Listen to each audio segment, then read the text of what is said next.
Rocker. Good morning, McGraw. You are president of the St. Louis County Police Association. You've been on the show numerous times during the whole Ferguson thing, so we appreciate that. Let's first start with some news yesterday.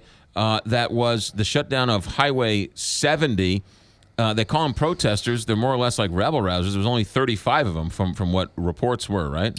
Yeah, I think there were a few more people out there than that. But again, I was watching some video last night, watching some video this morning. And again, I think you saw some very, mirror images of what we saw in Ferguson, which was, again, this disruptive behavior, throwing things, assaultive type of behavior. Right. We heard rocks. We heard bricks were being thrown at police officers. The same stuff, right. same type of situation. Only obviously a much smaller crowd, and I think that the joint effort of law enforcement in St. Louis area kind of shut that down. Right. We shut down their shutdown. Right. And prevented it from happening. No police officers were injured, but you were wearing what they're calling riot gear. Yeah, again, we have officers out there that are wearing protective gear. I don't think it was quite the full protective gear that we were wearing and that I was wearing during the incidents in Ferguson or right. the protests in Ferguson.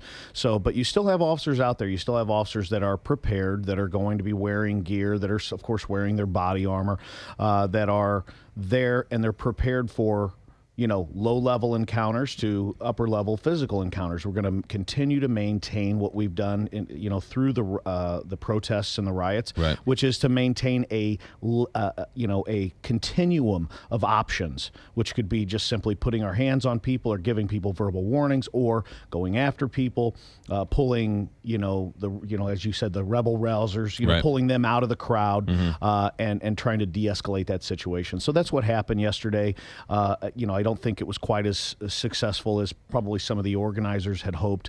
And, they have every right to protest. They have every right to protest. They don't have a right to shut down the highway. Right, absolutely. And I don't think it helps. I don't think it helps the overall situation here, because what we're talking about are a lot of folks that are very upset, and they have every right to be. I've said that over and over and over again. I'm not arguing that these individuals should not be upset. I just think that there's a certain way to voice that. I think there's a certain way to carry yourself in public, and I don't think this is a very organized effort. I think this has now branched out into several different groups who are right. trying different things. It's become a proxy war, and now you just have professional agitators, and the whole thing has sort of gone off the rails because so many people have wanted to sort of turn this into their own jihad, more or less. Well, yeah, absolutely. And, but what has come out of this to try to keep this positive, and I don't want to be critical of people who have, a constitutional right to protest right. and be heard. But what this has done is now splintered into several different conversations, whether it's issues about the municipal court system and our municipal police departments right. in North County, whether it's the militarization of police, the stuff, with body cameras we'll be talking about today. So now what we've done is this has now fractured into multiple right. conversations. That's the way it should be. Instead of trying to throw everything at once, now we're starting to break things down. People are, right. Cooler, calmer heads are prevailing, and we're now able to start engaging in some conversations where we may actually make some progress in some areas, or both sides may gain a better understanding right. of each point of view. It's a really good point. All right, let's get to, and I laugh at it because it's such a ridiculous premise, but Claire McCaskill made some news earlier in the week, grilling some Defense Department acquisition officer, trying to find out what's being sent to the towns and cities across America to make them more of a militarized police department. Mm-hmm. What are your thoughts as you watch this conversation of this militarization of police officers? Well, that was I watched quite a bit of that, and it was about as exciting as watching paint dry. And, the melodramatic way that she has carried on these hearings is embarrassing. I mean, she was, I don't really have any idea what's going on with her, but I mean, it's just kind of interesting. She's just sitting, kind of sitting in the palace and judging things. She certainly but let me challenge on that, because I don't Sure. think.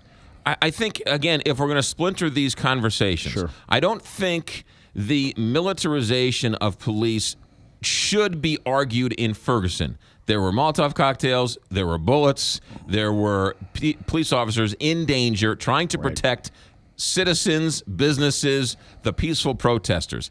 But when you have two MRAPs going to a police department with one police officer, I think you have to say, hey, what's going on here? Okay, I can rephrase. I can say that when I was watching those hearings the other day, it was very upsetting to me when she focused on Ferguson for a minute. And she talks about seeing this picture, and it was there was an officer with a rifle, and it was pointed at a protester, and it was on a beautiful summer day. Right. And I'm just going, are you kidding me? The only thing missing in the background here is some Hollywood soundtrack. This gives us all this drama and emotion.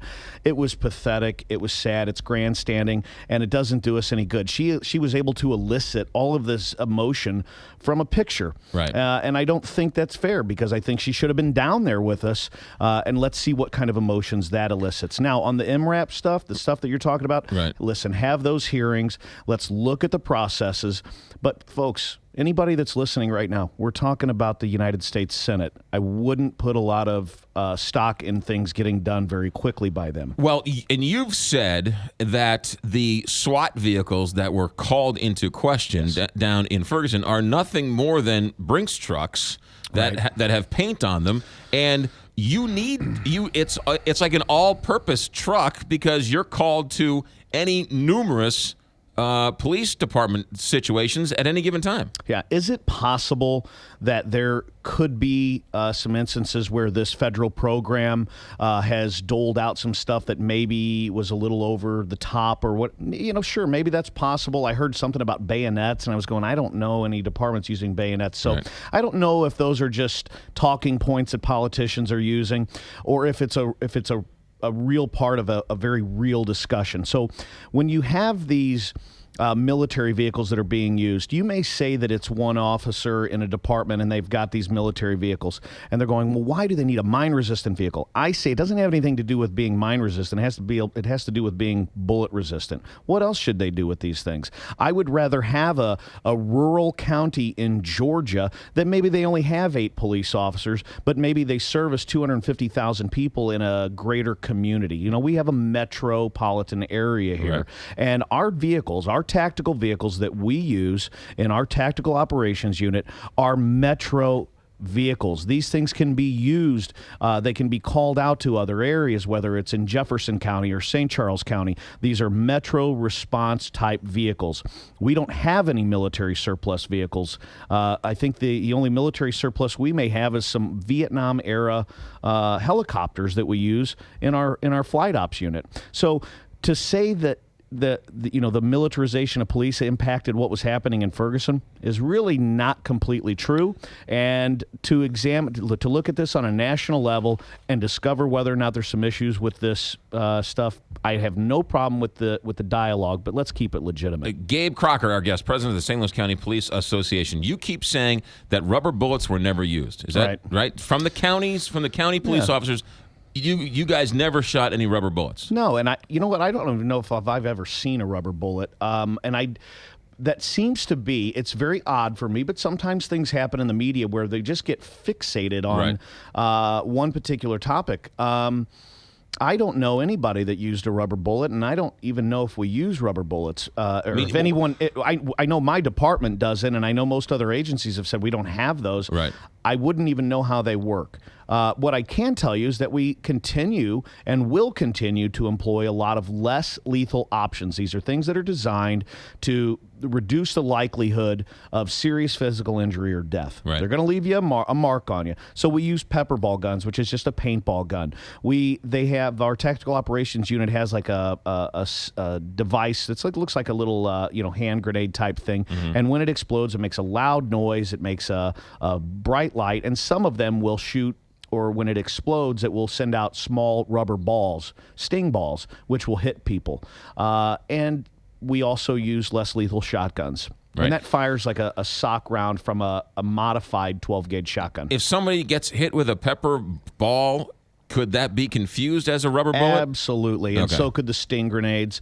So, I mean, I guess listen, I've never been shot with a less lethal shotgun round, nor would I ever want to be in a situation where I'm getting hit with one of those things because I'm pretty sure they hurt. Right. Okay. But every time we hear people say rubber bullets, we have no evidence of rubber bullets being used. No, in fact, I still joke about the reporter who found some old orange earplugs that people use at firing ranges, and he was holding them in his hand, and he's, this is just the campaign of misinformation that's gone on through this whole thing, and he's Right. holding these very soft, foamy things that you squeeze and you pinch and you put them in your ear Right. when you're at a firing range or at a loud concert or something, and he's going, proof positive, I found the rubber bullets. Meanwhile, they're these little soft foam, ear inserts. So no rubber bullets as far as I know. All right, I want you to stick around. Okay. The big story this week, Christine Byers had a story in the Post yesterday, stltoday.com, about the county police officers are going to start wearing body cameras. Sure. I want to give you plenty of time to respond and talk about all of that coming up in a second. Gabe Crocker, president of the St. Louis County Police Association.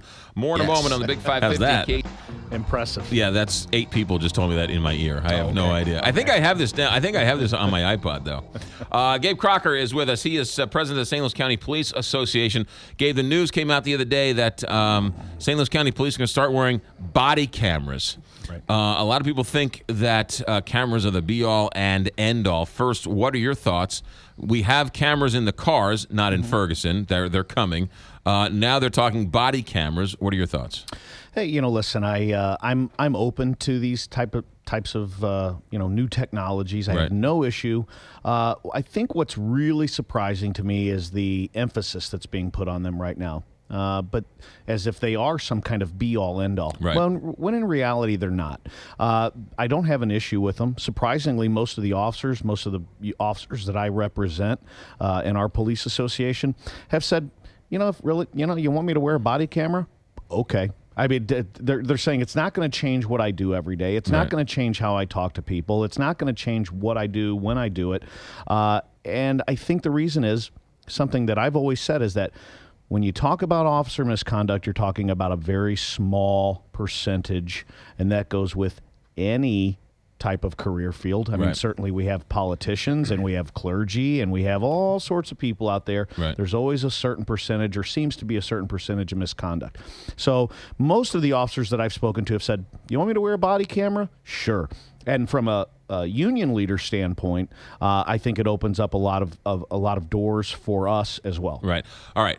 Before we get to that, where are you going to wear the body camera? Are you going to wear it on your shoulder, on your head, on your knee? I mean, where's it going to go? What St. Louis County is doing, and I've met with our chief of police over this, and we've had a very good dialogue about what's going on with these cameras and how we're going to do it. They're going to do a pilot program. They're going to look at some of the options before we make a purchase, before the department makes a purchase. Right. They typically will wear them somewhere in the center of their chest. Right.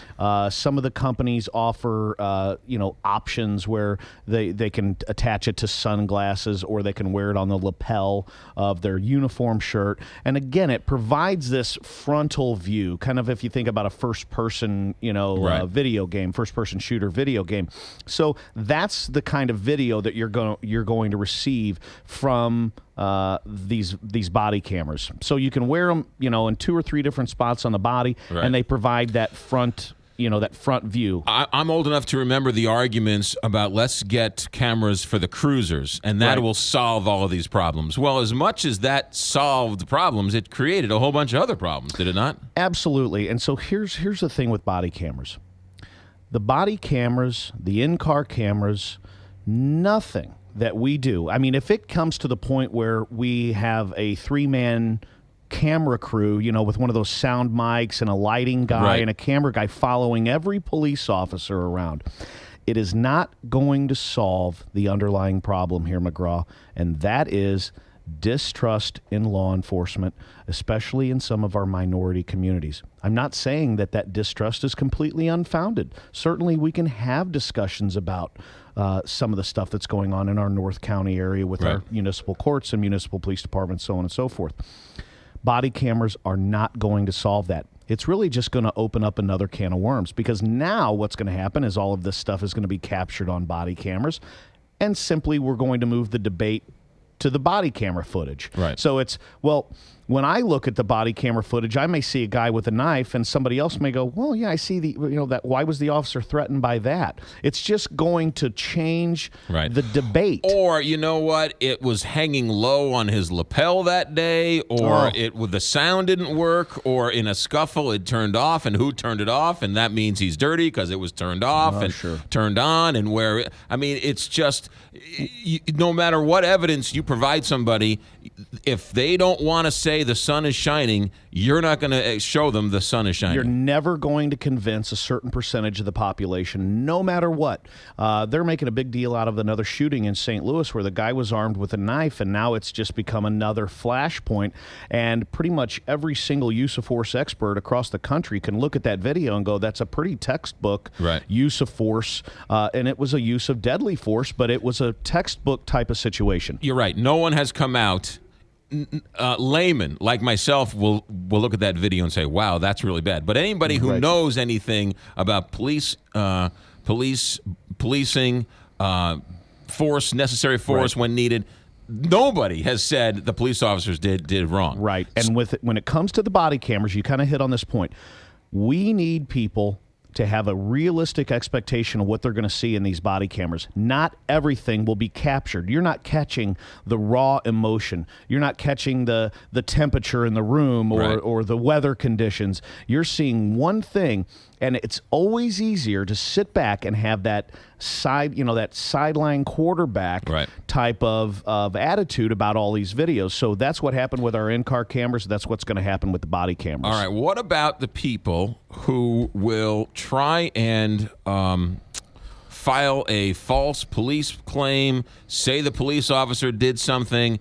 The cameras will be there to sort of verify and justify the police officer's actions and sort of more or less call out the other people who are trying to take advantage of the situation. I think some of the people that have the same mentality of the folks that are, blocking highways, some of the rebel rouser type people that are just don't have an effective way to get their point across, feel like the body camera thing's going to be a huge win for them. Right. I couldn't disagree more. I think it's going to be a big loser for them, and here's why. From a police association standpoint, I can tell you one of the things that I'm most excited about, one of the things that my officers and the people that I represent are excited about, is we're now going to be recording, in my opinion, we're going to be recording the conduct of the public, the people that we deal with on a daily basis, the people that you and good, decent, hardworking people want us out there stopping, the robbers, the rapists, the child molesters, all of these individuals that we deal with that you don't want to deal with and that nobody else wants to deal with. We're going to be recording that behavior. Right. Now, when it comes to someone filing a complaint, this is where I think it backfires on these individuals. What I have intentions of doing and what we will do from a police association standpoint, and this is something that they won't see coming, well, they will now, is we're going to sue you. You file a false complaint against a police officer, and we have it on a body camera, and you accuse them of using a racial slur or using unnecessary force or accuse them of sexually assaulting you, which happens every single year here in St. Louis County. We receive these kind of complaints. We're going to use that body camera footage, and we're going to sue you in court. And we're also going to push for you, the individual that's filing that false complaint against an officer, and we're capturing that on a body camera. We're going to push for you to be prosecuted. We want you documented as a liar. We want you charged with filing a false police report. Now, if an officer does engage in misconduct and it is captured on that body camera, then I can tell you what, our officers are going to be there. They're going to go to our internal affairs. They're going to have to take and suffer the consequences of their actions. But I can guarantee you there will be much more misconduct on the part of the public than there will our officers in St. Louis County. Because right now, it's his word or her word versus the police officer's word. Yeah, and I mean, that used to mean something. It certainly doesn't mean as much anymore. But, here we're going to wear body cameras. Again, our officers are saying, okay, you want me to wear a body camera? We will. We have some concerns, and we want to work. There's some privacy concerns. Maybe you're talking to your wife about some personal stuff. You don't want that being sunshine requested. Right. So we want to work with our chief of police, John Belmer. We want to have a policy that works for the department, that works for our officers, and that works for the public. Will it make the actual carrying around a camera, will it interfere in any way, shape, or form with your duty as a police officer? I don't think so. I think that it certainly could, but I think our officers are going to, they're going to receive training. They're going to figure out how to work with these things. They're going to acclimate themselves. We've got the best folks in town as police officers on our department, and so you know what? They're going to figure it out. They're going to work for it. But we have to keep the public's. The first time something happens, and one of the officers' cameras was broke. Or Right. It's going to cause a problem because there's a certain segment of society who's going to have this expectation that every single moment of every single day is going to be perfectly captured. Early and on, it's not. Early on in the Ferguson, they said, "What about the cameras? What about the cameras?" Well, I was somewhere, Bill O'Reilly's show, and I think they asked me about it. And even if the car did have a camera, the action took place on the side of the car, Sure. so that camera wouldn't have been any benefit to anybody. Absolutely. So we want to have a realistic public understanding Right. of how these body cameras work. And again, I'd like to underscore what I said before, which is that my opinion is that these cameras are going to work much better for the police officers than they are for the individuals that like I said, the good people want us dealing with it. That's why we're police officers. Right. We're not So infallible. We're not perfect, but we are the ones that you want dealing with us. So you're not only accepting of the cameras, but almost inviting that you want the cameras to show the people, hey, we're not the guilty parties here. Well, sure. There's always going to be a certain percentage of misconduct. I'm not going to sit here and say everybody's perfect. Right. But what I am going to say is that I think you're going to start seeing, and we, as a police association, I want people to see what we're dealing with. Mm-hmm. I want people to see the combative attitudes. I want people to see what it's like to pull over a car that's going 105 miles an hour on the highway at 3:30 in the morning, and when Right. you pull them over, you're accused of being a racist, or you're accused of pulling them over for no reason. Right. So I want people to have exposure to that. I think this can be a good thing. Is there going to be some officers who may do something that is caught and captured? Well, they're going to be disciplined for it. That's Yeah. what's going to happen. But we will pursue these people when they file these false and egregious complaints against police officers. And I don't think that's something that this other side saw coming. What happens now if somebody files a complaint with the police department and the police officer says, hey, that's not even close to what happened?